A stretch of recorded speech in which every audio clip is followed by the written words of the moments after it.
Welcome to The Planted Runner. I am Coach Claire Bartholic, and this is the PR Training Lab. This is where I take a submission from one lucky runner and I create a custom training plan built just for them here on the Planted Runner podcast. I have literally made thousands of these custom running plans in my running coaching career. And I started this series because I thought that people would be interested in seeing what it's like behind the scenes, why I make the choices that I make, and hopefully you can learn from this and make some better decisions to reach your race goals if you're coaching yourself. Last week, we featured Josh, who's a 32-year-old runner trying to beat 1:30 in the half marathon. And today, we are going to be hanging out with Marcey. She is 49 years old and she wants to run a marathon this fall, not just any marathon, one of the majors, Chicago. So if you've ever wanted to run Chicago, or if you have run it in the past and want to walk down memory lane a little bit, this is the one for you. If you would like to enter to win, all you have to do is go to theplantedrunner.com/PR lab. There'll be a form that you fill out. You do need to review the podcast on Apple Podcasts, and then one lucky winner will get chosen each week, and you could be featured on the show. All right, let's get into training with Marcey and making her plan. So Marcey her birthday is 10/14/74. So October 14th, 1974 is Chicago, October 13th of 2024. So, yep, this will be a 50th birthday present for Marcey. So this is a really exciting one. This obviously is going to have some significance to her. She is not quite bumping up in age bracket. She's a day short, so she still will be 49 on the day of the race, but she turns 50 the next day. So I think that's a pretty cool little tidbit there. What is her goal? Her pace goal is 8:25 per mile. So that translates into a 3:40 marathon. If you're in metric, that's roughly 5:15 per kilometer. So is this realistic? Can Marcey do it? Well, let's find out a little bit more about her history and we'll see if this goal makes sense for her. How long have you been running regularly? 15 years. She uses miles, not kilometers. The next question is about recurring injuries. Has she had some injuries that we need to factor into her training plans? And she says she has some arthritis in her knees, but she sees a knee specialist and receives cortisone injections. So I'm happy to see that she has someone helping her, taking care of the issues. I don't necessarily have any opinions about cortisone injections. If they are working for you, great. Some people try to avoid things like that, but I'm all about running pain-free. So if that works for you. By the way, if you would like to follow along with the questions that I ask each runner, I put all the questions that I ask that you'll fill out if you were to enter the contest in the show notes. So you can follow along and check those out. Or of course, just enter the contest and you'll see all the questions. I think they're some of the most important questions that you can ask when interviewing an athlete, when we're trying to come up with a plan to reach goals. All right, what are her recent race times and distances? She ran the Boston Marathon this year in 4:09. Okay, so that is significant. She is trying to get a 3:40 and she ran a 4:09. So that is nearly 30 minutes. Very big jump. But we don't know what happened in Boston. Boston this year was a little hot. That could be part of it. And Boston is not typically a PR course. Boston is difficult. You would think that with the net downhill of the Boston Marathon, that it would be an easier course. The first Half of the race, you're just flying downhill. It feels absolutely effortless. You got a big, a big hill with Heartbreak, and of course the Newton Hills before then. Then after that point, Heartbreak is about at mile 21.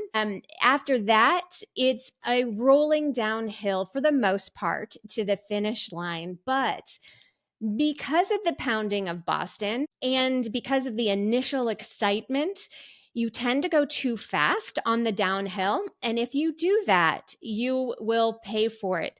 Downhill running is really tough on your quads. It's an eccentric motion where you're loading your muscle as it's lengthening. And that is actually much harder than uphill running on your system, on your body, on your muscles, joints, and tendons. But you'll feel it especially in the quads. So as soon as you hit flat or as soon as you hit Heartbreak Hill, that's when you'll know if you pushed it too hard on the downhill. And that's why Heartbreak Hill is so painful and so feared, is because of where it is in the course. It's not actually that steep of a hill. It's only about a 4% grade, but where it is in the course and how you got there makes it especially challenging. The course in Boston and this year's hot weather might have caused Marcey to have a little bit of a slower time. So I'm not 100% sure about it. But actually, when I emailed Marcey to let her know that she had won, she did say that she was looking for redemption. In my mind, that means that she had a tough race for some reason that wasn't necessarily about her fitness. So let's dive deeper into this. Okay, she also added 2 half marathons, the New York City half marathon. New York is hilly, so that is a factor as well. And the Little Rock half marathon. I am not familiar with that course, so I can't say on that, but both of those half marathons came in at 148. So there's a discrepancy there in her fitness. A half marathon in 148 roughly translates into a 345 marathon. Okay, so her half marathon fitness is a lot faster than what she did in Boston this year. And if you need that in paces, that's about 8:35 per mile and 5:20 per kilometer. And remember, her goal for Chicago this year is about 10 seconds per mile faster, 8:25 per mile, and in kilometers, 5:14. So she does want to go faster for the full than she has run for the half. Okay. That obviously is a challenge. You know, I would have liked to have seen the half numbers just a little bit faster to try to see the marathon go a little faster, because remember, the marathon is twice the distance of the half, but it's more than twice as difficult. How can that be? Fueling, fueling and strategy. So if you screw up a little bit in your fueling on the half, it's over fast enough that it doesn't affect you as much. Those who are out there longer, it will affect more. But in Marcey's range, if she screwed up her fueling and hydration for a 148 half, it's not nearly as impactful as it would be for a 4-hour marathoner. So I don't know what her fueling plan is or if that had anything to do with it, but the other thing it could be is that simply her endurance, her stamina at the longer distance of the full marathon just hasn't caught up to her ability at the half marathon. We'll see about that. All right, let's go into what she is currently doing. How many miles do you run a week? 25 miles a week. That is about 40 kilometers a week. What is the highest amount of weekly mileage you've ever run, and how long ago was that? She says 55 miles, that's about 88K, and she did that 2 months ago. Okay, so we're in June right now. That means 2 months ago, she was training for Boston. So I'm not sure if she's including the actual marathon in that mileage or if she is talking about she got up to 55 miles, but I like hearing that. 55 miles for a marathoner per week is very, very healthy. It is it's advanced, I would say, for a recreational marathoner. But it is definitely doable. It is doable for most people's lifestyle. It is significant. If you're running 5 days a week, 55 miles, that's more than 10 miles a day. So I'm not sure how many days she was running with 55 miles, but hopefully she has spread it out. Hopefully she's getting a good long run in, but it's not too long run dominating. Okay. So if she was running 55 miles, but half of that was her long run, I would say we've got some tweaking to do to balance that out. All right, what days of the week does she currently run? She picked 4 days: Tuesday, Thursday, Saturday, Sunday. So 4 days a week is usually a great number. Again, if she's trying to build up to the 50-mile range or somewhere 85 kilometers, she needs to run more often. I would like that bumped up to 5 days a week, potentially even six. We don't want to go too far too fast. If she's always run 4 days a week, we are not going to jump up to six. That would be a more gradual process. But we need to spread out that amount of mileage and up the frequency. So frequency is actually something that is one of the first levers that we pull when we are trying to increase our fitness. So if you run more often, you are stimulating your metabolism more often. You're getting adaptations happening more often. So if you run a half an hour one day, or half an hour 2 days versus 1 hour one day, you're probably getting more benefit of the 2 days with half the distance than one day with twice the distance. Now, of course, that's a rule of thumb, and we've got to practice the long run. I'm not saying that, but I'm saying frequency can be a great way to get a training stimulus with the least amount of risk and the least amount of effort. So, if she wants to get back up into the 50-mile range, if she wants to push that into the 60-mile range, I would say she's got to be running more than 4 days a week. She'd like to run her long run on Sunday, which is great. She's also running the day before, which is Saturday, which is what I talk about all the time. I think all marathoners should be running the day before your long run. What this does is simulates fatigue, so you're not running your long run fresh. You don't have to do that every single long run, but you should be doing it for most of them. At least every other long run, you should be running the day before, because we don't want to run the marathon distance in training, but we do want to simulate what it feels like. That way we get the adaptations we are looking for without the risk. So great to see that she's running the day before her long run. How long is your average or most recent long run? She put 10 to 13 miles. Perfect. Okay. So I like to see before you're into your marathon phase, which is roughly 14 weeks. For some people, it's 12. For some people, it's 16. But whatever that is for you, I really like to see runners get up to about 14 miles.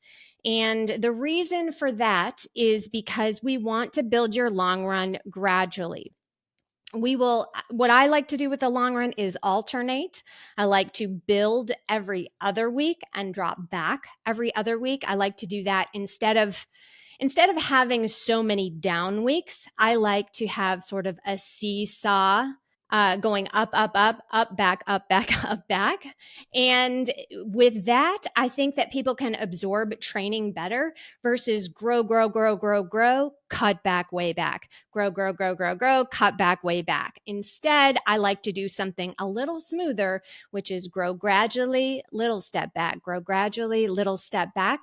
And I feel like more people can handle that progression a little bit better than big swings up and then big drops down. What day of the week do you prefer to run your speed day? She says Thursdays. Well, if she is trying to run as fast as as her goal pace, I would like to see 2 days a week of speed for most weeks. Not every single week has to be 2 days of speed work, but we want to see a little bit more of that. A very typical schedule would be to have a more track style workout on Tuesday, a more tempo style workout on Thursday. The Thursday tempo could be substituted for an easy run if you are doing something the day before your long run with a little speed. So I like to do a little bit of marathon pace the day before the long run about every other week. And if you're doing that, then go ahead and drop that Thursday speed. We don't need 3 days of speed per week unless you're running something like 7 days. We want to have it really, really balanced with the majority of our miles nice and easy and aerobic. What day of the week do you take a full rest day? I'm glad she picked one. She picked Friday. So we'll figure out what she's doing the rest of the week. We've got 4 running days. We have 1 rest day. So what is she doing the other couple of days? We'll find out.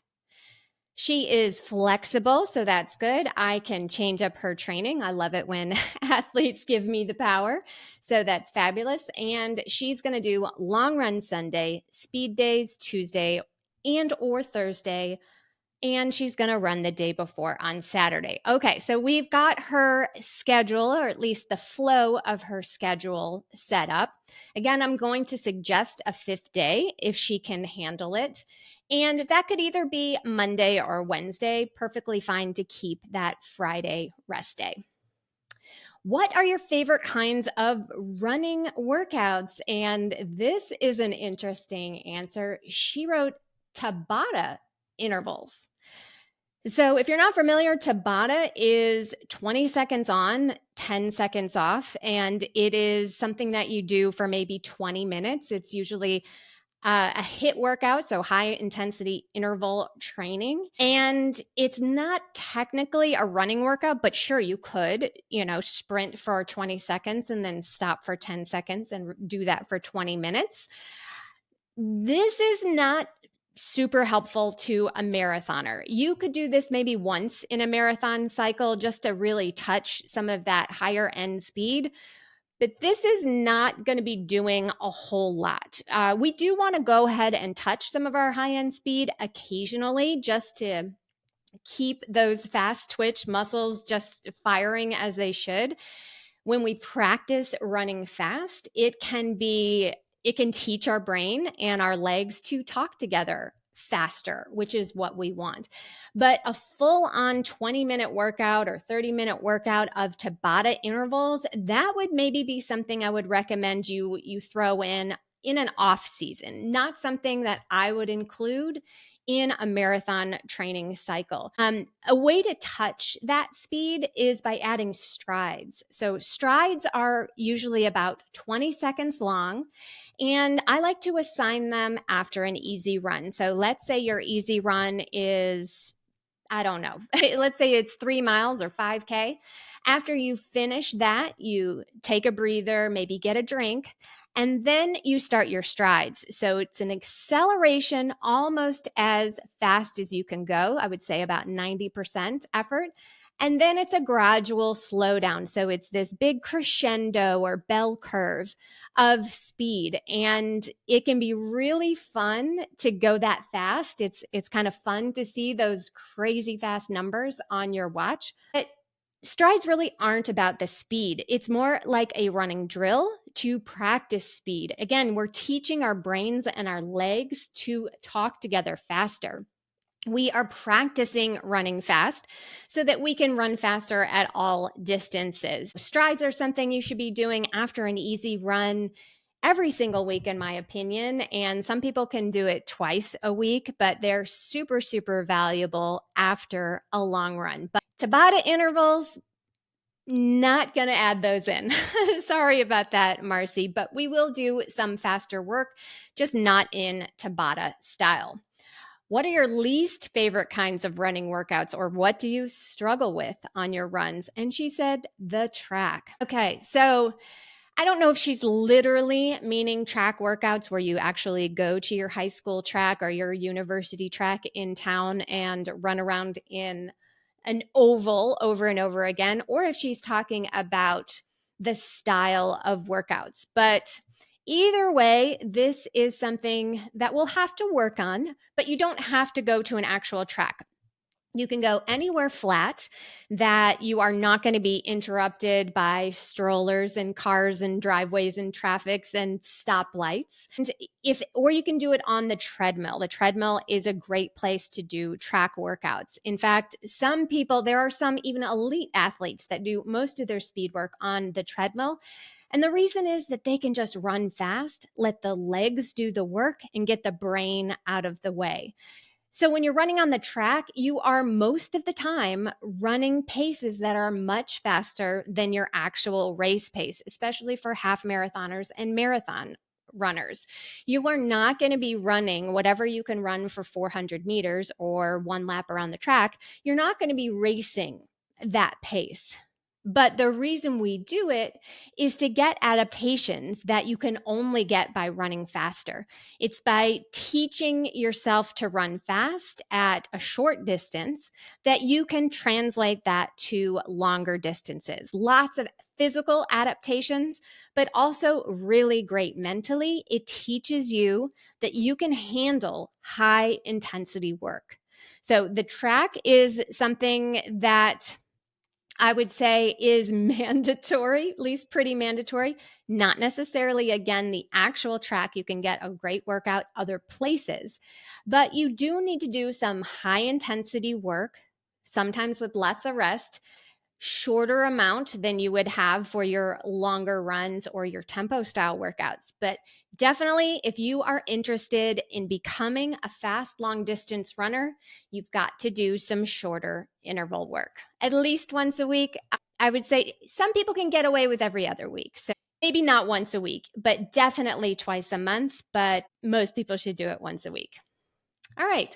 What kind of non running physical activity, that is cross training, do you do each week and when do you do them? So she has a cycle class on Monday. Okay. Remember, she's running long on Sunday. So doing a cycling class on Monday could be perfect as an extra boost of aerobic effort.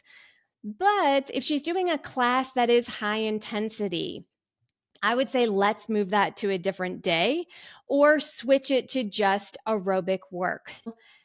Aerobic work it's literally with oxygen. It means that you can talk while you're doing this activity just as easily as I am doing it now. We're not huffing and puffing while we are talking, right? We can speak in full sentences, we can talk in full paragraphs, we can sing songs, all of those things. That is aerobic work. If you are struggling to talk, that is not aerobic. You have gone past the aerobic level and you're in that middle zone. Now, nothing to be afraid of in the middle zone, lots of good work in there, but the vast majority of what we're doing to train for a marathon should be at a pace where you can talk like I am talking now.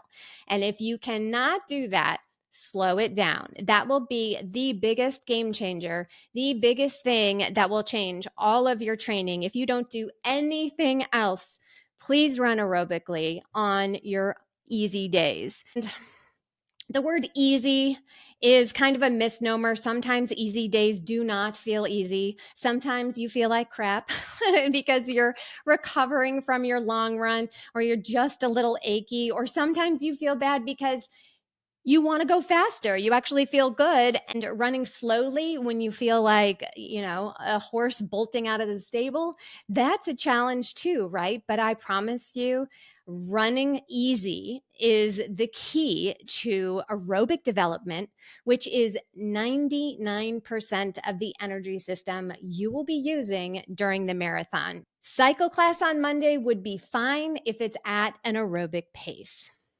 Do you strength train? Yes, Marcey strength trains 2 to 3 times a week. Perfect. We love to see strength training, especially when you're in a marathon phase. We don't want to go too hard. Remember, strength training is not just to build strength, it's to support your running. So you can go a little heavier, go a little longer when you're in between cycles. But if you're 3 months away from your marathon, we want your strength training to be supportive, not take away from your running. So you want to get in, I would say, shorter sessions, a little bit easier sessions. You still want them to be a challenge. You're still trying to grow strength, but it should never take away from your running. And you really shouldn't be sore from your strength training almost ever. If you are sore, it means next time, drop it down. That could be drop down the time or drop down the number of reps or even lower the weights. Yes, I'm sure you've been told that you should lift heavy as a marathon runner. You should, but not when it takes away from your running. So remember, strength training is absolutely critical, but it is a supportive role. What are your biggest struggles with nutrition? And she said, sugar with 2 exclamation points. So I wish she had elaborated a little bit more on sugar, because sugar is not the enemy, especially for a runner. It really depends on when she's taking the sugar. If she is, I don't know, eating a whole pan of brownies at night while watching Netflix, yeah, I could see that's a problem. But if she is fueling with a brownie before she goes on a run, I don't know, that's actually not that bad of a thing. Sugar itself is not bad, because you have to think about when you are taking it. If you are using simple carbohydrate like sugar before exercise, it will be used up immediately. None of the bad effects of sugar, all the things we've heard of, fat gain, cardiovascular issues, that kind of thing, none of that is going to happen because we are using the energy from the sugar right away. Now, sugar at rest, if you are not in a calorie deficit, could be a problem, right?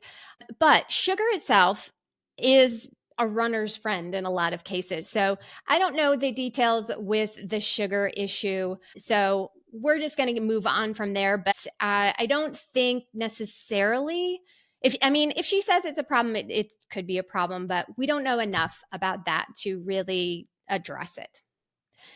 What are your biggest struggles mentally when it comes to success and performance? Marcey said, comparing myself to other runners in my community. This one hits hard. This one hits very hard, because I come from a town with an amazing community of runners, and, we're human.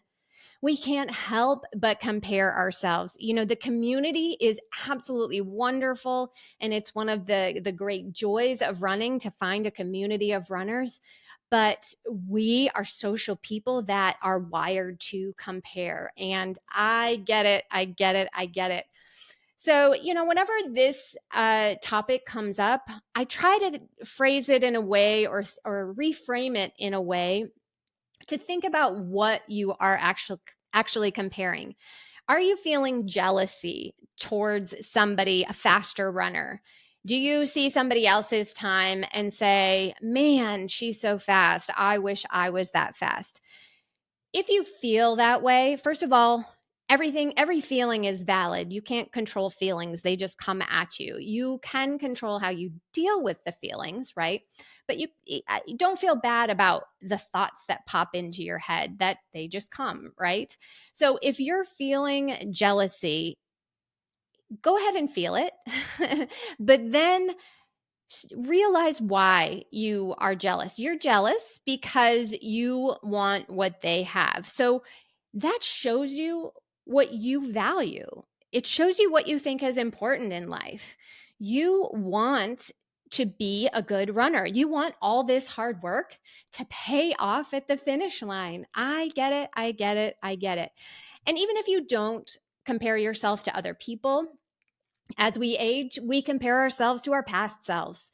Like, I used to be so fast. Why am I not fast anymore? I used to be able to do X, but now that's getting harder and harder and harder. So I think this is a universal struggle. I think this is something that is 100% human. I think we are wired to compare because it tells us where we stand in the pecking order. You know, if we're all a bunch of monkeys out there, when we compare, we know who's alpha and we know who's in charge, right? So that is just in our DNA. So I'd say give yourself some grace with it. Give yourself some acceptance. And when you find yourself comparing, just understand that that is your ego telling you what's important to you, right? And I know you're probably happy when your running group or people in your running group that you admire, when they do well. We all celebrate that and it feels great. But if everybody's doing well and you're the only one who didn't get a PR or did really bad in the last race, it's going to sting. It's going to sting. It's going to sting. I know it. I know it. I know it. We can take a deep breath and remember that this is just running.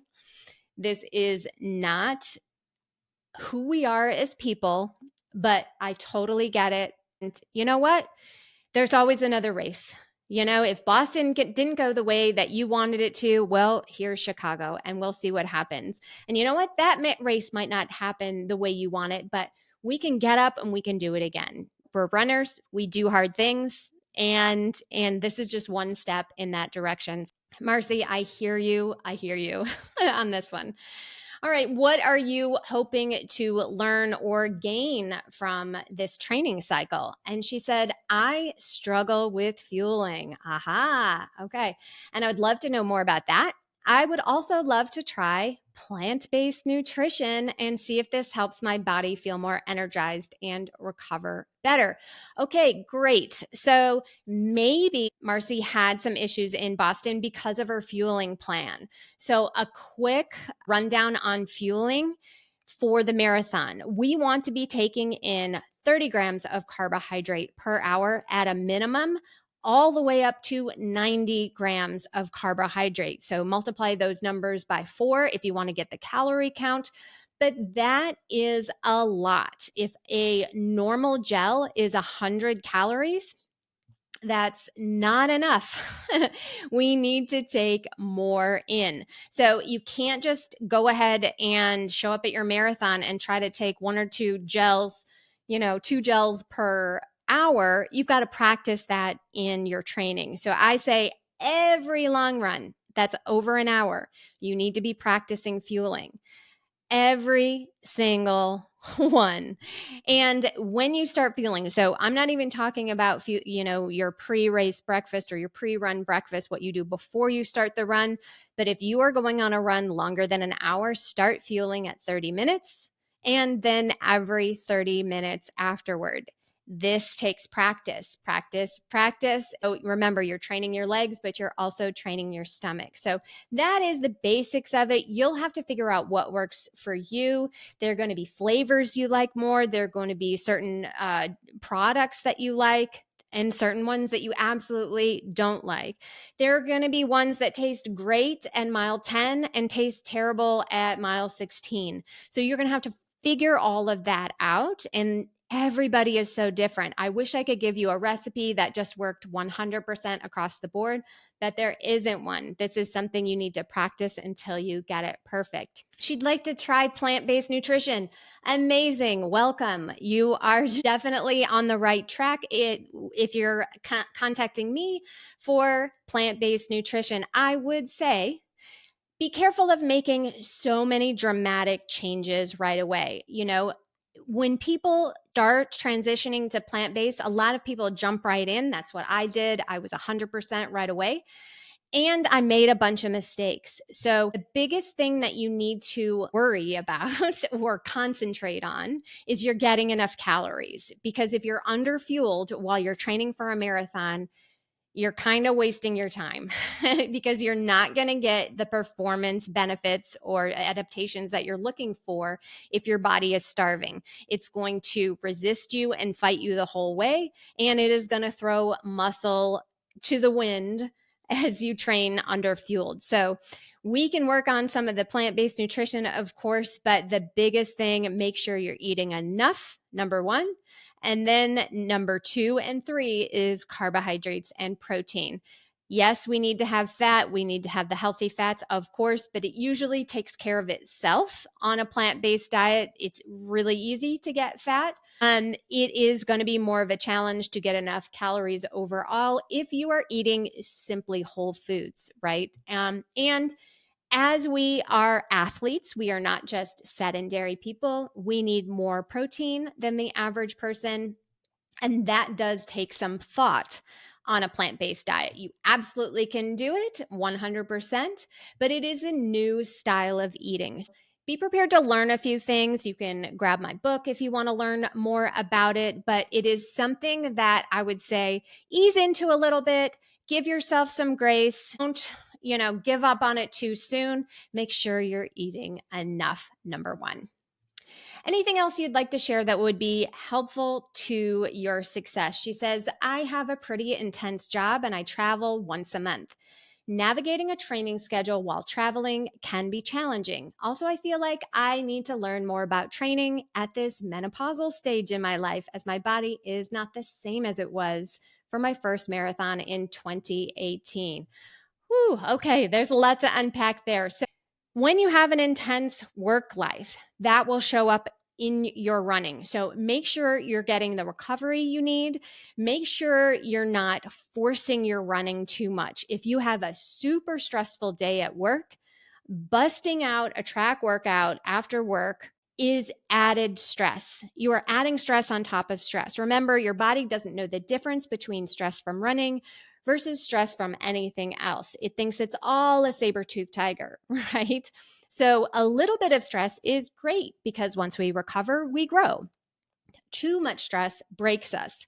So you will have to factor in how much stress you are having at work with your running schedule. If things are really crazy at work, your running needs to back down a little bit. When you have a little bit more free time, your running can go up a little bit. So the frequency, the organization, the scheduling of your running can be tweaked with your life schedule, your work schedule, and it should be. So give yourself some grace there when life gets busy. Menopausal stage, that is definitely something that deserves its own podcast. Yes, things are different when you go through perimenopause, menopause, and beyond. Things will change.